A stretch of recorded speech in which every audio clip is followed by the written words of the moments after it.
Vote কারচুপির তথ্য ফাঁস।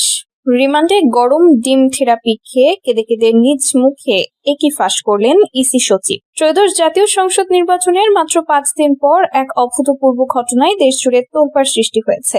নির্বাচন কমিশনের সিনিয়র সচিব জনাব আক্তার আহমেদকে গতকাল রাতে গ্রেফতারের পর পুলিশের কঠোর জিজ্ঞাসাবাদে তিনি ভেঙে পড়েন এবং কান্নাজড়িত কণ্ঠে স্বীকার করেন যে 12 ফেব্রুয়ারি অনুষ্ঠিত নির্বাচনে ব্যাপক ভোট কারচুপি ও ফলাফল ম্যানিপুলেশনের নির্দেশ তিনি দিয়েছিলেন নিজে। এই স্বীকারোক্তি ভিডিও রেকর্ড করা হয়েছে বলে সূত্র জানিয়েছে, যা শিগগিরই জনসমক্ষে প্রকাশিত হতে পারে।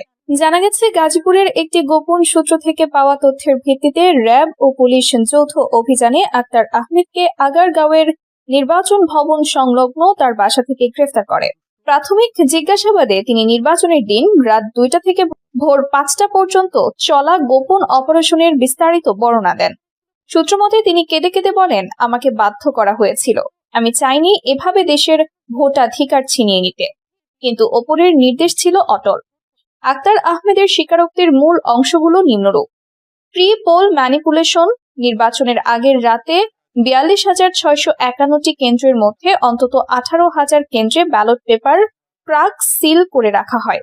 এতে দাঁড়িপাল্লা প্রতীকের বদলে নির্দিষ্ট ধানের শীষ প্রতীকের পক্ষে ভোট বাড়ানো হয়। তিনি বলেন, প্রতি কেন্দ্রে গড়ে 200 থেকে 300 ভোট আগেই ফেলা হয়ে গিয়েছিল। ভোট গণনার সময় ট্যাম্পারিং। গণনার সময় রিটার্নিং অফিসারদের মোবাইল অ্যাপের মাধ্যমে রিয়েল টাইম নির্দেশ দেওয়া হয়। আক্তার আহমেদ স্বীকার করেন যে তিনি নিজে 72টি আসনে ফলাফল শিটে ঘষা মাজা করে বিএনপির ভোট 15 থেকে 25% বাড়িয়ে দেন। বিশেষ করে ঢাকা 13, নোয়াখালী 5, কুমিল্লা 10 সহ কয়েকটি আসনে এই কারচুপি সবচেয়ে বেশি হয়। এজেন্ট বহিষ্কার ও বুথ দখল। নির্বাচনের দিন সকাল 10টা থেকে দুপুর 2টা পর্যন্ত 32% কেন্দ্রে জামায়াত এনসিপির এজেন্টদের বের করে দেওয়া হয়। পুলিশ ও আনসার সদস্যরা এতে সরাসরি সহায়তা করে। আক্তার বলেন, আমি নির্দেশ দিয়েছিলাম যেন কোনো প্রতিদ্বন্দ্বী এজেন্ট ভেতরে না থাকে। ভোটার টার্ন আউট জালিয়াতি।